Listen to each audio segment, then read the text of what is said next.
आपके कंट्री के अंदर केजरीवाल पैदा क्यों नहीं हो रहा, आपके कंट्री के अंदर मोदी क्यों नहीं पैदा हो रहा? ये बहुत बड़ा सवाल का निशान। उन दोनों चीजों में क्या है? नेशनलिज्म है, नेशनलिज्म। डोनाल्ड ट्रंप के साथ इत्तेफाक हो गया, ये बात उन्होंने क्लेम किया है। पाकिस्तान की तो कोई वैल्यू नहीं है, ये तो जनरल आसिम मुनीर को इस्तेमाल किया जा रहा है। ये डोनाल्ड ट्रंप इस तरह ही काम कर रहे हैं। सर्कस में देखे ना, रिंग मास्टर अपने जानवरों को पहले बड़े प्यार से सहलाता है, पिलाता है, उनको खिलाता पिलाता है, फिर सर्कस का मेला शुरू करते हैं। तो ये सर्कस तो 78 साल से हम लोग देख ही नहीं। सारे जितने भी आर्मी चीफ गुजरे वो किस तरह मिलते थे, क्या क्या करते थे। बंदा कोई भी हो और वो कैसा भी हो, और वो बंदा अगर कोई कुत्ता ही क्यों ना हो, क्या रिस्पेक्ट रह गई है? पहले कौन सी रिस्पेक्ट थी? पहले भी तो मतलब ये वाला जो ये सारे सीन है बैगर्स वगैरह की, तो हम स्टार्ट से बचपन से सुनते आ रहे हैं। भारत कोई चीज रखता है, भारत कोई पीस समिट रखता है, भारत के अंदर इंडिया स्पॉन्सर करता है, तो हम उसका हिस्सा बनने को तैयार हैं। ये महसूस कर रही है कि पाकिस्तान के army chief general Asim Munir जो हैं, उनका जो अमेरिका का दौरा है, इसको अमेरिकन जनरल आसिम मुनीर को इस्तेमाल करना चाहते हैं अगेंस्ट ईरान। डोनाल्ड ट्रंप और अब आर्मी चीफ भी शायद सेम पेज पे आ चुके हैं। देखिए, ट्रंप चीफ से मिलने के बाद ट्रंप ने सिचुएशन रूम में फौरन चला गया टीम के साथ, और उसने कहा, जो भांडा फोड़ा, उसने कहा ईरान के मामले पर हम मुत्तफिक हैं। मुशर्रफ के दौर में आपने सुना भी होगा, किसी अमेरिकी ने कहा था कि इनको अपने पैसे के लिए अगर अपनी माँ भी बेचनी पड़े तो ये लोग अपनी माँ भी बेच देंगे। तो हमारी तो पहचान मुसीबत बना दी है कि हम लोग अगर किसी मुल्क में जाना भी चाहें, हम अपना पासपोर्ट आगे रखते हैं तो वो रिफ्यूज़ हो जाता है। पाकिस्तान अगर इस वक्त ईरान अमेरिका का साथ देता है वॉर एंड टेरर टाइप, ठीक है, आपको चाइना को खुदा हाफिज कहना पड़ेगा। लेकिन जिस वजह से ये पाकिस्तान की तारीख का महंगा तरीन खाना, मैं कहूँगा, पाकिस्तान ने ये किया है कि जी अपने बॉर्डर जो है वो ईरान के साथ बंद कर दिए। दोस्त या दुश्मन, हमेशा पीठ में छुरा क्यों घोंपा। ये खुद डिसाइड करने गए हैं कि अमेरिका के कैंप में जाना है या चीन के कैंप में। अभी तो चीन इस सारी मामलात को देख रहा होगा।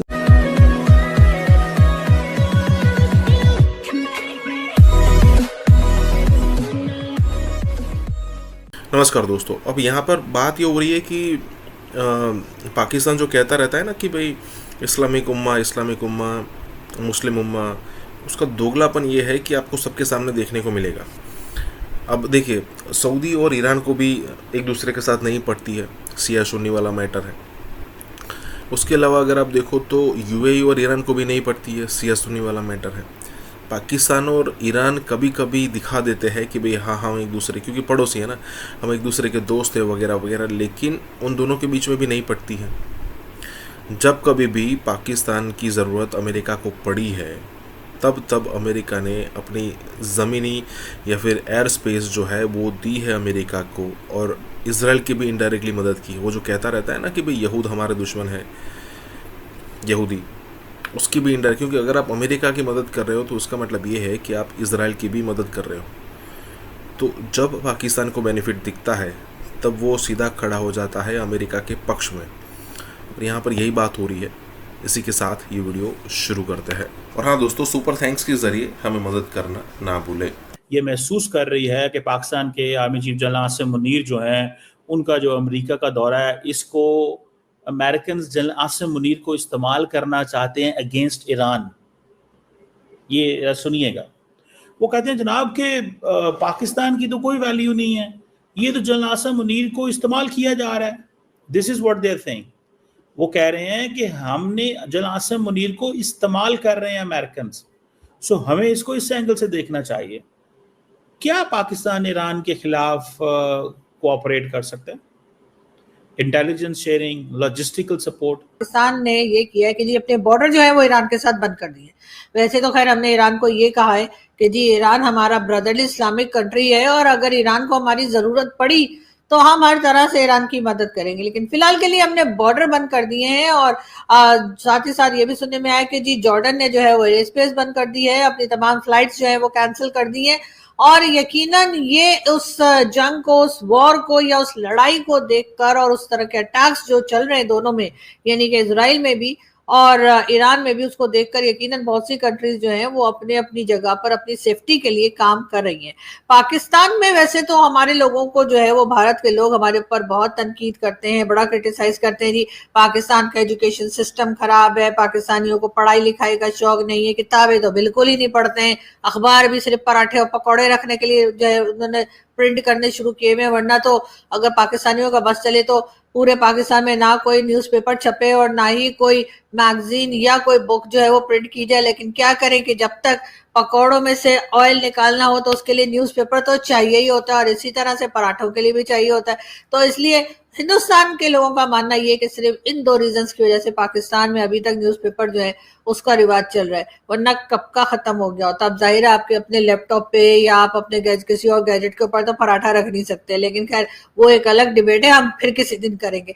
अभी मैं आपको ये बता रही थी कि जी अब कहा ये जा रहा है कि पाकिस्तान के जो है तकरीबन 1000 के करीब स्टूडेंट्स जो तेहरान में मौजूद थे उनको पाकिस्तान वापस बुला लिया गया है, और बाकी के भी कुछ स्टूडेंट जो रह गए उनको भी हिफाजत के साथ पाकिस्तान वापस लाया जाएगा। कई लोग ये भी कह रहे हैं कि जी ईरान के साथ बॉर्डर तो बंद कर ही दिया है, लेकिन अब ईरान के रास्ते पाकिस्तान में जो ऑयल स्मगल होता था भाई लोग करते थे।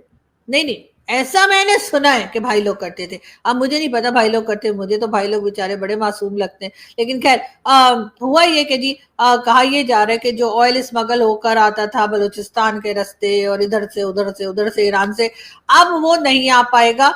तो फिर इसका तो मतलब ये है कि बहुत से लोगों का बिजनेस ठप हो जाएगा।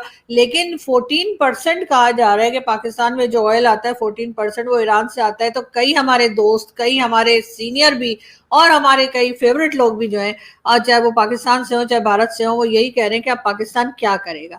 तो पहली बात तो ये कि पाकिस्तान ज्यादातर ऑयल जो है वो लेता है सऊदी अरेबिया से, और सऊदी अरेबिया अभी तक हमें दे रहा है और कर्जों पे भी दे रहा है, उधार भी दे रहा है, हर तरह से दे रहा है, क्योंकि उसको अमेरिका की तरफ से इशारा है कि फिलहाल पाकिस्तान को अपने ऑयल देते रहना है। तो जाहिर है अगर ईरान की तरफ से बंद हो भी जाएगा या नहीं भी आ सकेगा, और खास तौर पे वो स्मगल वाला तो मेरे ख्याल है बिल्कुल भी नहीं आ पाएगा अभी, तो इसलिए और जो है वो हम सऊदी अरेबिया से काम चला लेंगे। तो इसलिए बिल्कुल लोग फिक्र ना करें, पाकिस्तान में हरगिज लंबी लंबी लाइन जो है वो पेट्रोल पंप पे नहीं लगने वाली, क्योंकि हम अगर सऊदिया से ले लेंगे तो कहीं ना कहीं लोग गुजारा तो कर ही लेंगे। हाँ, हो सकता है थोड़ा सा कम हो जाए, जाहिर है कि ईरान से नहीं आएगा और वो जो स्मगल वाला आता है वो नहीं आएगा, तो यकीनन फ्यूल प्राइस भी बढ़ जाएगी और थोड़ा बहुत फ्यूल का हो सकता है थोड़ा सा कमी भी हो जाए। लेकिन जो हालात हमारी गवर्नमेंट ने कर रखे हैं, जिस तरह का बजट आया है, जिस तरह से महंगाई बढ़ती चली जा रही है, मेरा ख्याल है लोग अपनी गाड़ियां कम ही निकालेंगे। लेकिन बात सिर्फ गाड़ी की नहीं है, फ्यूल तो और भी कई जगह इस्तेमाल होता है। मुझे मालूम है आप लोग ऐसा कहने वाले थे, इसलिए मैंने सोचा पहले खुद ही कह देती हूँ। मुझे मालूम है कि फ्यूल और भी कई जगह इस्तेमाल होता है, लेकिन जाहिर है अगर 14% जो ईरान से आता है और स्मगल होकर आता है, तरह तरह से आता है, ठीक है, कभी वैसे भी ले लेते होंगे, लेकिन स्मगल होकर ज्यादातर इसलिए आता है कि ईरान पर तरह तरह के सैंक्शंस हैं।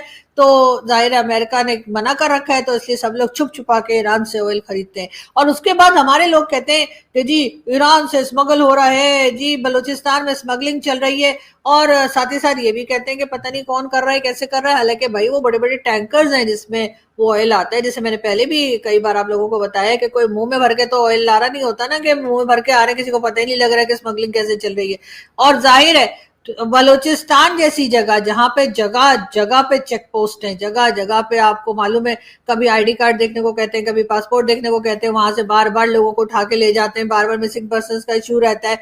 लेकिन ऐसी जगह में बलूचिस्तान के हमारे लोग हैरान होते रहते हैं, हमारे सिक्योरिटी के लोग और हमारी गवर्नमेंट के लोग, कि आखिर ये स्मगलिंग चल कैसे रही है। अरे आप ही लोग तो हैं जिनको असल में पता होना चाहिए कि कैसे चल रही है, आप पब्लिक से क्या पूछ रहे हैं। वैसे ये पब्लिक है, ये सब जान। इस शख्स ने, देखिए आपने कहा अगला टारगेट पाकिस्तान, यस वो तो नेतन्याहू खुद कह रहा है कि ईरान के बाद पाकिस्तान है, वो उसमें तो शक ही नहीं। सर ये मेरा ख्याल है आज हमारे जो ईरान के बाद पाकिस्तान है, ये कहा है बेंजामिन नेतन्याहू ने।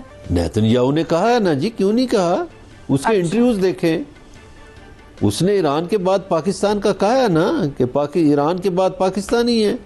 इंडिया और इजराइल पाकिस्तान के न्यूक्लियर रिएक्टर्स पे हमला करना चाहते थे। ये एक पूरी की पूरी तारीख है।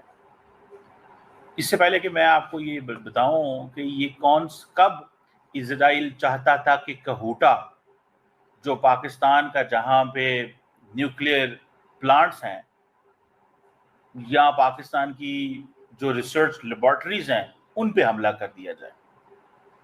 समझ रहे हैं आप? कब ये चाहता था इजराइल के पाकिस्तान की रिसर्च लेबोरेटरी पे हमला कर दिया जाए, और फिर इंडिया उसमें क्या किरदार अदा करना चाहता था और फिर ये चीजें हुई कि इजराइल और इंडिया ये हमला क्यों ना कर सके। जरा ये बेंजामिन नेतन्याहू को सुने। Mission that we have is to prevent a militant Islamic regime from meeting up with nuclear weapons or from nuclear weapons meeting up with a militant Islamic regime. The first is called Iran, the second is called Pakistan, because if these radical regimes have nuclear weapons, they will not obey the rules that have been obeyed in the last almost 7 decades. वो कह रहे हैं कि अगर दो Islamic regimes हैं, अगर उनके पास न्यूक्लियर वेपन आता है तो ये हमारे लिए खतरा है। एक ईरान, दूसरा पाकिस्तान। ईरान जारी बात है एक सिविलाइजेशनल स्टेट है, वहां इनकलाब आ गया, so on and so fourth. दूसरा पाकिस्तान, पाकिस्तान को वो समझते थे कि अगर पाकिस्तान जो है ये एक न्यूक्लियर रियासत बन गया तो हमारे लिए खतरा होगा। और क्योंकि पाकिस्तान मजहब के नाम पे बना था, इस्लामिक रिपब्लिक ऑफ पाकिस्तान है, तो वो समझते हैं कि ये जो पाकिस्तान का जो न्यूक्लियर प्रोग्राम है, ये जो न्यूक्लियर वेपन्स हैं, ये फिर शायद मुसलमान दुनिया और इधर उधर भी जा सकते हैं, जो उस वक्त बात चली थी Islamic bomb and all that. लेकिन इंडिया क्यों हमला करना चाह रहा था? कहा जाता था कि इजराइल ने प्लानिंग की कहूटा के अंदर एक ऑपरेशन ओपेरा जो था वो हुआ था इराक के अंदर, ठीक है जी। उसके बाद इजराइल ने प्लान की कि इजराइल जो है वो कहूटा के अंदर, पाकिस्तान के अंदर हमला कर सकता है, लेकिन वो पूरी रिस्पॉन्सिबिलिटी नहीं लेना चाहते। don't want to take the full responsibility। वो पूरी रिस्पॉन्सिबिलिटी नहीं लेना चाहते। और इजराइल जो है उसने इंडिया से कहा अगर इंडिया हेल्प करे इजराइल की जॉइंट अटैक में अगेंस्ट जो कहूटा के अंदर, तो इजरायली जो फाइटर जेट्स हैं वो रिफ्यूल कर सकते हैं इंडिया के अंदर से और वो पाकिस्तान के अंदर अटैक करते हैं। दूसरी जगह वो कहते हैं कि why did Osama feel safe in Pakistan, S Jaishankar on Islamabad terror links. अच्छा, दो बड़ी अहम चीजें हैं ओसामा बिन लादेन के हवाले से या अभी जो रिसेंटली क्लैशेस हुए, दोनों की बड़ी अहमियत है। It will eventually, एक और जगह वो बोल रहे, eventually come to haunt you। Jaishankar warns West about ignoring Pakistan terrorism। अच्छा, आपको भी मतलब आता हूं जरा दूसरी उसके ऊपर आता हूं कि हुआ क्या है। अच्छा, डॉक्टर जयशंकर ने कहा कि टेररिस्तान, मतलब ही यूज दिस वर्ड्स। देखिए, पाकिस्तान भी एक कंट्री है, हिंदुस्तान भी एक कंट्री है, दोनों सॉवरेन कंट्री। फर्क होगा बहुत सारी चीज़ों में, इसमें मेरे ख्याल में किसी को डाउट नहीं है। इकोनॉमीज में फ़र्क होगा, पॉपुलेशन में होगा, डिफेंस सिस्टम में होगा, डेमोक्रेसी में होगा, बहुत सारी चीज़ों में डिफरेंसेस हैं। बट अभी रिसेंटली ये सारा कुछ हुआ तो उसामा बिन लादेन वाली बात तो ठीक है कि मतलब he was living in Pakistan. 2011 में अमेरिकन ने उसको एबटाबाद में न्यूट्रलाइज किया था। कोई मतलब उसे डिनाई नहीं कर सकता। American Barack Obama was the president that time in US और पाकिस्तान के आसिफ जरदारी साहब प्रेसिडेंट थे। दोनों की टेलीफोनिक कन्वर्सेशन हुई और कहा गया कि ये चीज़ हुई है और बाकायदा आसिफ जरदारी साहब ने उनको मुबारकबाद, लेकिन उसके ऊपर अमेरिका ने कुछ नहीं बोला। बाय द वे, यार हम इतने कमज़ोर मुल्क हैं, गरीब मुल्क हैं, वो आते हैं, वो समझते हैं हम आपको एड देते हैं, हम आपको सपोर्ट देते हैं, हम आपको खैरात देते हैं, हम आपको पैसे देते हैं ताकि आपके मुल्क में स्कॉलरशिप आए, हम आपको मदद करते हैं और आप हमें। इसराइल ने मोसाद एजेंटों की वीडियो जारी कर दी है। इसराइल की जासूसी एजेंसी की जानिब से जारी की गई वीडियो में आपको ये भी पता होना चाहिए कि ईरान के बाद पाकिस्तान की बारी है, इसराइल हमें छोड़ेगा नहीं। मोसाद के एजेंट पहले ही सुना है कि ईरानियन ऑयल फैसिलिटीज को इसराइल ने बम किया है, ये सच बात है? बिल्कुल उन्होंने किया। क्या समझते हैं आप कि आइंदा दिनों में ये जंग मजीद फैलेगी और क्या ईरान मज़ाहमत से रोक सकता है? इंडिया को वो एज ए कॉन्फिडेंट नेशन देख रहे हैं कि जो इंडियंस हैं वो हर रोज अपनी जो स्पेस है उसको कवर कर रहे हैं। हमारे नेतन्याहू, उन्होंने याहू बोल दिया है। आपको मालूम है जब वो याहू बोलते हैं एक आधा बॉम्ब इधर उधर फेंक देते वो। अब उन्होंने बोल दिया याहू बोलते हुए कि भाई वो पाकिस्तान को बम करेंगे। खबर ये है कि पाकिस्तान में भी खतरे के बादल मंडलाते हुए नजर आ रहे हैं। कहा यह जा रहा है कि इसराइल का नेक्स्ट टारगेट पाकिस्तान भी हो सकता है। कि नेतन्याहू बोल रहे हैं पाकिस्तान को बॉम्ब इसलिए करेंगे क्योंकि उसने ईरान को न्यूक्लियर वेपन्स दिए हैं। जो यंग टैलेंट है वो ये कहेगा जी हम तो इंडियन इंस्टीट्यूट ऑफ टेक्नोलॉजी के पढ़े हुए हैं। अब देख रहे हैं वो लेवल, किस लेवल पे बात हुआ करेगी इंडिया और यूएई की। वो अपना कंसर्न शो करा रहे हैं कि ईरान के बाद हम पाकिस्तान को भी टारगेट करेंगे, क्योंकि हमें लगता है कि ये भी हमारे लिए बहुत बड़ा खतरा है। क्योंकि अगर वाकई में हमारी लीडरशिप इतनी अच्छी चल रही होती, कंट्री हमारी बहुत अच्छी प्रोग्रेस कर रही होती, तो हम बार बार IMF ना जा रहे होते, हम कई बार जो है वो FATF की ग्रे लिस्ट में ना गए होते। अगर हम आज अपने पार्लियामेंट की बात करें तो MNA असद कैसर आज बोलते हैं कि हमें अपने फॉरेन पॉलिसीज के ऊपर काम करना पड़ेगा। आज ईरान है तो अगली बारी पाकिस्तान की भी हो सकती है। प्रेसिडेंट ट्रंप से कुछ भी बईद नहीं, वो किसी वक्त कुछ भी कह सकते हैं, कुछ भी कर सकते हैं। इसराइल ईरान के बाद पाकिस्तान पर हमले करने की कोशिश में है या कोई ऐसी साजिश पाकिस्तान के खिलाफ रची जा रही है।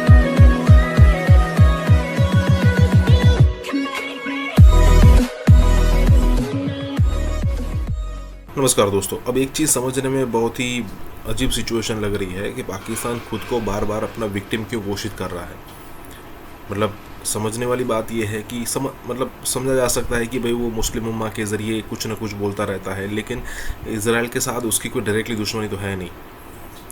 उम्मा वाला कंसेप्ट भी समझ में आता है, लेकिन पाकिस्तान उस हिसाब से दोगला है, क्योंकि जब ईरान पर हमला होता है तब पाकिस्तान कुछ नहीं कर पाता। इस टाइप की अलग अलग सिचुएशन होती है, या फिर पाकिस्तान कुछ नहीं कर पाता, छोड़िए पाकिस्तान तो सपोर्ट करता है, चाहे अमेरिका हो या फिर इजराइल की इनडायरेक्ट मदद कर देता है।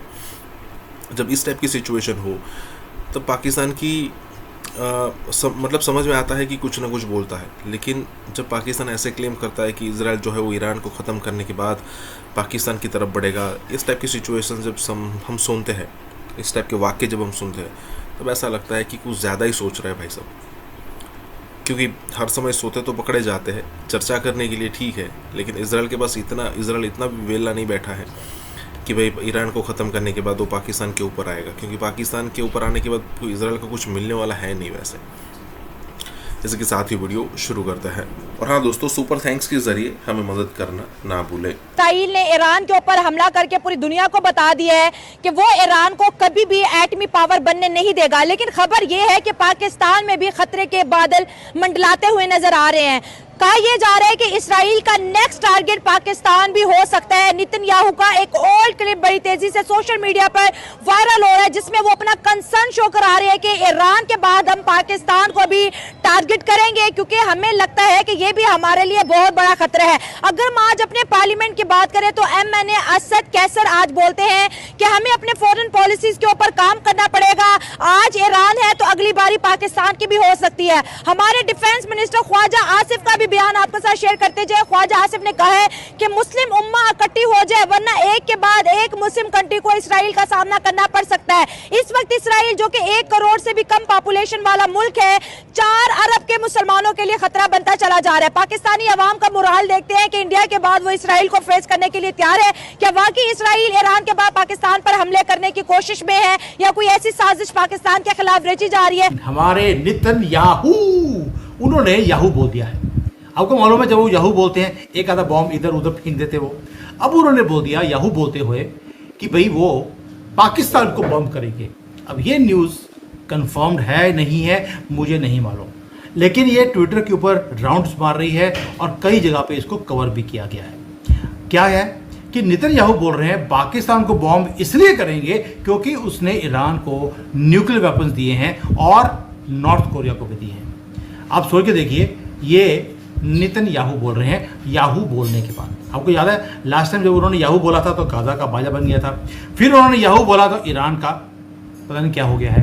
अब पाकिस्तान का नंबर है। दूसरी बात, पाकिस्तान में भी कई ऐसे महान लोग हैं जिन्होंने अपने पूरे प्लान्स बता दिए कि किस तरह से वो इजराइल को बॉम्ब करेंगे और उसको नष्ट करेंगे। और ये जो आदमी है इसके ऊपर बात करेंगे सारे मुद्दे के ऊपर कि अब ये युद्ध पाकिस्तान ईरान के बजाय ये पाकिस्तान और इजराइल के साथ होता हुआ दिखाई देता है। अब बात करते हैं मजे के साथ, चुटकियां लेते लेते मंजरी जी के साथ कि मंजरी जी, ये आसिम मुनीर जो बुर्का डाल के रजाई के अंदर छुप के, वो भी बंकर में बैठा हुआ था, अब मोसाद से कैसे बचेगा? पहले तो गर्व के साथ जय सिया राम। मंत्री जी ये भैया प्लीज। आसिम मुनीर की जो वो होती है ना वैलिडिटी, जो उसका यूजफुलनेस होता है वो पूरा हो चुका है। Asim Munir is a burden, और ये चीज याद रखनी चाहिए जियोपॉलिटिक्स में, जो बर्डन होता है ना वो उतार के फेंक देते। तो भाई साहब को उठा के फेंक दिया गया, इनके सारे आका पूरे हो गए, ये अपनी वैलिडिटी इनकी एक्सपायर होती है। हम लोग पहले ही कह रहे थे एक्सटेंडेड वारंटी पे चल रहे हैं, वो एक्सटेंडेड वारंटी की पूरी होने के दिन है। अब पाकिस्तान ने जो हेल्प की थी ईरान को, तो पाकिस्तान भी जाएगा। और अगर ये आप चीज सिलसिला नहीं रोकते हैं ना, तो ये सारा जो जितने भी आतंकवादी संगठन है, इनके पास अगर न्यूक्लियर बॉम्ब आ गया, that would be a very serious condition for the world. तो क्योंकि ये तो पागल है, एक दिन इनको जन्नत सूझी और इन्होंने फोड़ दिया कहीं पे। रिस्पॉन्सिबिलिटी जैसी कोई चीज इनको पता नहीं है, तो आपको इसको खत्म करना होगा। और अगर ये दो नेशंस अगर चले जाते हैं, तो मैं साउथ कोरिया, नॉर्थ कोरिया को पूरा रिस्पॉन्सिबल मानती हूँ, क्योंकि आज तक जो उनने कोई भी ऐसा काम नहीं किया, वो अपनी बाउंड्री में कन्फाइंड है और अपने देश को अच्छी तरह चला रहे हैं। तो मैं नॉर्थ कोरिया को एक बहुत अच्छा और समझदार देश मानती हूँ। पर ईरान और पाकिस्तान, ये दो ऐसे लोग हैं जो अपनी सनक में दुनिया में कहीं भी आग लगा सकते हैं। ओके, तो इनका अगर इनके ऊपर इजराइल अटैक कर रहा, और इजराइल अगर नेतन्याहू अगर कह रहे हैं कि वो आसिम मुनीर को, वो पाकिस्तान को, क्योंकि वो ना हेट स्पीच में आ जाता है, तो हम बहुत प्यार से, केवल गला खराब हो जाता है हमारा, फंस जाता है, क्या करें।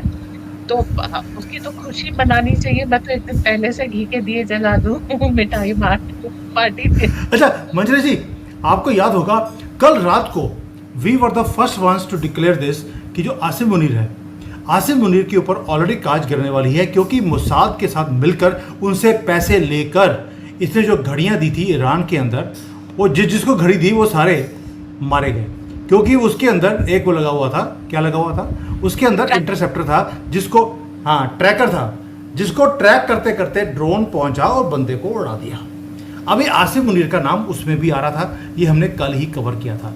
आज ये न्यूज़ आ गई है कि वे नेतन्याहू, वो अब याहू करने वाले हैं आसिम मुनीर के साथ। ये तो पता लग गया कि अब इसके नंबर 3 नंबर हैं, और इसीलिए मुझे लगता है कि पैसे भी ये अमेरिकन ने जो दिए थे आसिम मुनीर को, इसलिए दिए थे घड़ियां दिलवाने के लिए। घड़ियां गई और बंदे घड़ियाल हो गए।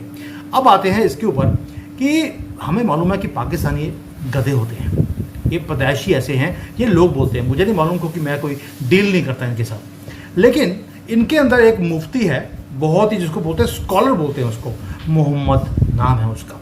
उसने बोल दिया कि जो आर्मी है पाकिस्तान की, उसको जिहाद के लिए यूज किया जाएगा। बलूचिस्तान हमेशा से बड़ी ताकतें ख्वाहिश करती रही हैं कि इस पर कब्जा करें, क्योंकि वो वैसे ही नक्शे तब्दील करना चाहते हैं पाकिस्तान के, चाहे CIA हो, चाहे रशियंस, पहले सोवियट्स हो, इंडियंस हो।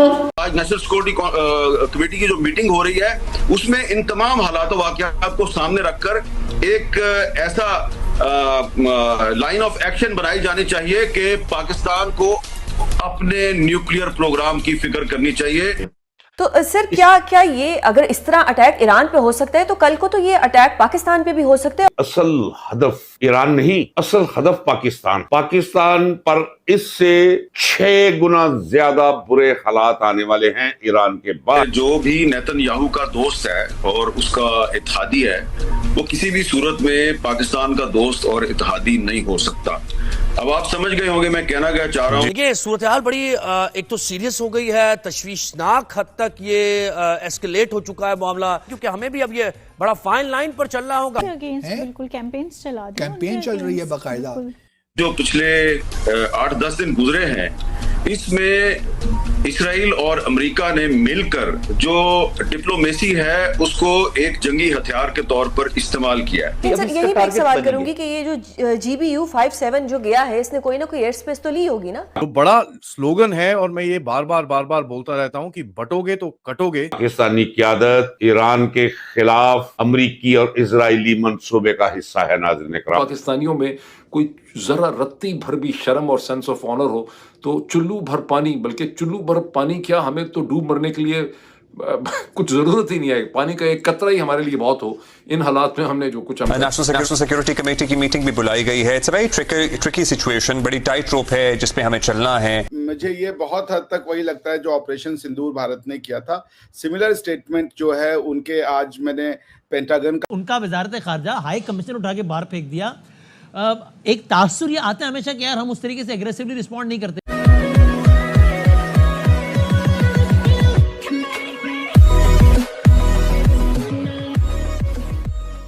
नमस्कार दोस्तों, अब यहाँ पर बात हो रही है कि भाई जिसका दोस्त इजराइल हो, जो इंडिया से प्रेरणा लेता हो, या फिर अगर दूसरा एंगल से देखें तो जिसका दोस्त इजराइल हो और जो प्रेरणा नेतन्याहू से लेता हो, वो दोनों कंट्रीज़ पाकिस्तान को कैसे अपना दोस्त मान सकते हैं। और ये बात बिल्कुल सच है, क्योंकि कोई रीज़न है ही नहीं पाकिस्तान को दोस्त मानने का। चलिए दोस्ती छोड़िए, ऐसा भी कोई रीज़न नहीं है कि यहाँ पर इकोनॉमिकल बेनिफिट हो जाएंगे तो यहाँ पर रिलेशन मेंटेन रखते हैं, ऐसा भी नहीं है। तो कहने का मतलब ये है कि ईरान तो एक बहाना है। मतलब ईरान को जिस तरीके से इजराइल और अमेरिका घेर रहे हैं, ये तो सिर्फ एक बहाना है। सिचुएशन ये है कि उसके बाद पाकिस्तान को मिटाना है, ये कहना है पाकिस्तान के सबसे बड़े पत्रकार जो है हामिद मीर का। पता नहीं मतलब खुद को इतनी इम्पोर्टेंस देना सही में सही है या फिर भाई साहब ने थोड़ा फूक लिया है, जो भी हो। लेकिन यहाँ पर बात तो यही हो रही है कि ईरान के बाद पाकिस्तान का नंबर आने वाला है। इसी के साथ ही वीडियो शुरू करते हैं। और हाँ दोस्तों, सुपर थैंक्स के जरिए हमें मदद करना ना भूलें। मैं बता चुका हूं कि अमेरिका की अहम तरीन पोस्ट जहां स्टेट को रन किया जाता है, इसे चलाया जाता है, इसकी पॉलिसीज तय की जाती हैं, वहां ज्यूस का कब्जा है। अगर सूरत हाल ऐसी है तो फिर जरा गौर फरमाइए कि पहले मैंने कहा है एक जुमला कि असल हदफ ईरान नहीं, असल हदफ पाकिस्तान पर इससे 6 गुना ज्यादा बुरे हालात आने वाले हैं ईरान के बाद, अगर पूरी सो कॉल्ड मुस्लिम उम्मा खड़ी ना होगी। हाँ, अगर सारे खड़े हो जाए तो इनके अवसान हता हो सकते हैं, लेकिन अगर इसी तरह रहा जैसे चल रहा है तो फिर तो ईरान की सूरत हाल सामने है। ईरान की हैसियत इस वक्त वही है जो मैदान करबला में काफिला आले रसूल और यजीदी लश्कर, अददी लिहाज से भी, ताकत और दुनियावी ताकत और कुव्वत के लिहाज से भी, और अलाते हरबो जर्ब के हवाले से, तो नतीजा क्या निकला? हो सकता है ईरान का भी नतीजा वैसा ही निकले। आज यानी सोमवार को हंगामी इजलास तलब किया गया है। मुझे ये बहुत हद तक वही लगता है जो ऑपरेशन सिंदूर भारत ने किया था। सिमिलर स्टेटमेंट जो है उनके आज मैंने पेंटागन का भी प्रेस जो रिपोर्ट जो प्रेशर हुआ पेंटागन में पीट हेगेसेट ने किया, और उसके बाद जो उनके जनरल साहब के साथ उन्होंने बताया कि कैसे B-22 बॉम्बर्स ने 3 अलग अलग जगहों पे ये अटैक किया, और उन्होंने यूज़ किया बंकर बॉम्ब, तो ताकि वो जो नीचे फैसिलिटी थी उसको वो बॉम्ब कर सके। फिर टोमाहाक जो उनकी प्रिसीजन मिसाइल है वो भी उन्होंने 2 जगह फायर करी है, और उन्होंने साफ साफ कहा कि ये वॉर नहीं है या किसी भी तरीके का अटैक ईरान की सेना पे या ईरान के लोगों पे नहीं है। ये स्टेटमेंट है उनका। It is in verbatim what Operation Sindoor के बाद भारत सरकार ने प्रेस रिलीज किया था कि हमने आतंकवादी ठिकानों पे हमले किए हैं, हमने पाकिस्तान की सेना पे या पाकिस्तान के सिविलियन जो इंस्टीट्यूशंस हैं या एस्टेब्लिशमेंट है वहां अटैक नहीं किया है। So basically India was saying that we are not at war with Pakistan, we are simply at war with the terrorist. Same thing, एकदम इन वर्बैटिम यही बात कह रहा है अमेरिकन डिस्पेंसेशन कि हम ईरान के साथ वॉर नहीं लड़ रहे हैं, हमने ईरान की सेना पे अटैक नहीं किया है, हमने ईरान के लोगों पे अटैक नहीं किया है, हम ईरान के साथ पीस करना चाहते हैं, हम पीस की बात करना चाहते हैं। ये जो अटैक हुआ है ये अटैक खाली उस पीस टॉक को रिसेट करना चाहता था, क्योंकि जो टर्म्स एंड कंडीशन कंडीशन थी वो ये थी कि आप न्यूक्लियर वेपन को गिव अप करोगे वंस एंड फॉर ऑल, वो नहीं कर रहे थे वो। So they have said it's not a war, although anyone would say कि भाई आपने हमारे न्यूक्लियर इंस्टॉलेशंस पे अटैक कर दिया तो ये वॉर ही है, लेकिन वो जो अमेरिकन एक्सप्लेनेशन है, जो एक ईरान की हिस्ट्री रही है नॉन स्टेट एक्टर्स को और टेररिस्ट को सपोर्ट करने के लिए, वो बार बार कासिम सुलेमानी साहब का नाम भी ले रहे हैं, जिसको उन्होंने ट्रम्प साहब के पिछले एडमिनिस्ट्रेशन में टेक आउट किया था। तो वो ये बार बार कह रहे हैं कि भाई कासिम सुलेमानी ने बहुत सारे अमेरिकन को मारा था, फिर भी हमने कुछ नहीं किया, हमने सिर्फ कासिम सुलेमानी को उड़ाया था, हमने ईरान से वॉर नहीं लड़ा। तो आई थिंक कि ईरान को बैठना चाहिए, एस्केलेट नहीं करना चाहिए। उन्होंने भी रिटेलिएशन में आज हाइफा पे और तेल अवीव पे जो अपनी बख्तिर करके कोई उनका जो मिसाइल है वो दागे हैं, तो आई गेस उन्होंने बात वो कर ली। देखिए इस सब को अंत में अगर आप ये सोचें, क्योंकि उन्होंने तो देखिए रिजीम चेंज की भी बात नहीं कही, तो खामनेई साहब को सोचना चाहिए कि भाई इस मौके को कैसे हम उठाएं, फायदा उठा लें उसका। अगर क्रोध में काम किया जाएगा, because America is way powerful fucker भाई, ये आपको भी पता है और हमको भी पता है। उनसे पंगे लेने का कोई मतलब नहीं है, क्योंकि आपके साथ कोई नहीं खड़ा होगा, रशिया नहीं खड़ा होगा, चाइना नहीं खड़ा होगा, अरब कंट्रीज तो भूल जाइए, वो भले स्टेटमेंट आपके अमेरिका के अगेंस्ट में देते हैं, मन में अगर 22 अरब स्टेट्स हैं तो उसमें से 19 के यहाँ तो मैं आपको बता रहा हूँ मन में लड्डू फूट रहे कि अच्छा हुआ इनसे जान छूटी। तो मैं ये ईरान की डिस्पेंसेशन से वो करूंगा। मैं अभी आपसे जब बातचीत हुई उसके पहले फकर भाई, मैं जेडी वान साहब को सुन रहा था, एनबीसी पे उनका जो इंटरव्यू था, उसमें भी वो यही कह रहे हैं कि we are not at war with Iran, जो हम पाकिस्तान को कह रहे थे। It is exactly operation Sindoor. हम बार बार कहते कि हमारी पाकिस्तान से लड़ाई नहीं हो रही, हम पाकिस्तान के आर्मी पे अटैक नहीं किए हैं, हम पाकिस्तान के सिविलियन इंस्टीट्यूशंस पे अटैक नहीं किया, हम सिर्फ टेररिस्ट को टेक आउट किए। वही बात वो भी कह रहे हैं। उसके बाद तो पाकिस्तान क्या बैठ गया था उसके बाद? उसके बाद जो पाकिस्तान का रिस्पांस हुआ वो इंडिया के अगेंस्ट में था ना। आप तो बिल्कुल हुआ था। और अब अगर मैं ये कहूं कि आप कह रहे कि डायलॉग पे बैठना चाहिए, लेकिन अभी ये जब सारा कुछ नहीं हुआ था, ओमान में बातचीत हो रही थी, टर्की में कुछ इस तरह की बातें हो रही थी, डोनाल्ड ट्रंप ने खुद कहा जी बिल्कुल, या उन्होंने जो मिडिल ईस्ट में उनकी रेंज में उनकी इंस्टॉलेशन है, इराक उनके साथ बॉर्डर शेयर करता है, कतर बिल्कुल उनके सामने है, यूएई में तकरीबन 13,500 फोर्स डिप्लॉयड है वहां पर, सॉरी तो टर्की में, कुवैत में, ठीक है। इस तरह की 8-10 हजार हर कंट्री